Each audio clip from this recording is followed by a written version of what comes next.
Mathieu Desfontaines pour le SARC 2.0. Il faudra expliquer ce 2.0. Bonjour. Le SARC, en fait, le principe, c'est que chaque jour, pour éviter de passer du temps à faire son cartable et à oublier des cahiers, après, si on oublie, on va devoir rattraper, s'arranger avec le copain. Et donc, en fait, j'ai réalisé un système pour automatiser le rangement des cahiers. En fait, chaque jour, je viens glisser une petite fiche à l'arrière de mon système.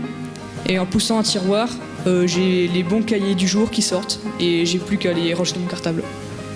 Voilà. Bravo.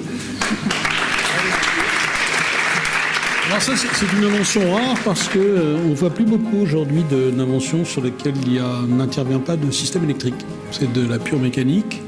Tu as quand même oublié de dire que tu as utilisé à l'arrière un système de cartes perforées, système inventé à Alexandrie il y a 25 siècles par un certain Héron et qui a eu une belle postérité. C'est en partie à l'origine de l'informatique actuelle que tu as utilisé derrière pour pouvoir programmer tes cahiers en fonction du jour et des matières. Bravo, Mathieu. Bonjour, je m'appelle Sylvain Migaud, je viens de Fontainebleau et j'ai inventé une sorte d'imprimante 2D parce que j'étais intéressé par l'imprimante 3D mais qu'elle coûtait un peu cher. J'exécute un programme sur ordinateur qui permet à l'utilisateur de dessiner ce qu'il souhaite imprimer. Une carte Arduino contrôle 3 tiroirs de lecteur CD qui déplacent un stylo sur une feuille pour poser des points. Ça peut paraître un peu étrange mais on va dire que je me suis bien amusé en la faisant et pour moi c'est ce qui compte.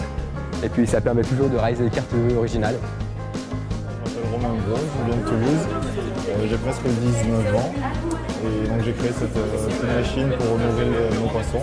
Pour en allumer, il faut mettre la fréquence, on allume soit la pile, soit... Donc, dessous il y a un moteur qui actionne tous les engrenages qu'on voit ici et la carte dessous compte, c'est avec ça qu'on arrive à réguler l'avancée des bouts. Mes parents m'ont tout de suite soutenu parce qu'ils étaient contents de ne plus avoir à appeler les voisins pour leur demander de nourrir les poissons pendant mes vacances. Moi, pendant mes vacances, lorsque ma petite sœur a su faire du vélo, donc elle a appris, c'est moi qui lui ai appris, vers ses 5-6 ans, elle a eu un nouveau vélo. Et le problème, c'est que elle comprenait pas le système de vitesse. Pourquoi quand on se met en première vitesse, on mouline plus, mais ça avance pas plus vite? Et pourquoi quand on se met en 6e, ça avance plus vite, mais pourtant c'est beaucoup plus dur de pédaler? Et donc ça, elle comprenait vraiment pas.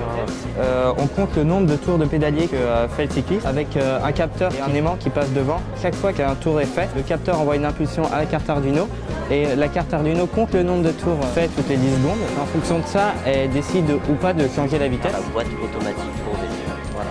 Bonjour, donc moi je suis Clément Jouot, j'ai 18 ans et je viens des Pays de la Loire.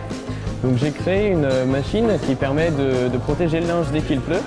Donc là il y a le capteur qui détecte la pluie, juste en dessous le relais qui permet de coupler le circuit de commande avec le capteur et le circuit de puissance qui déclenche lui les moteurs qui sont là et qui traînent la bâche.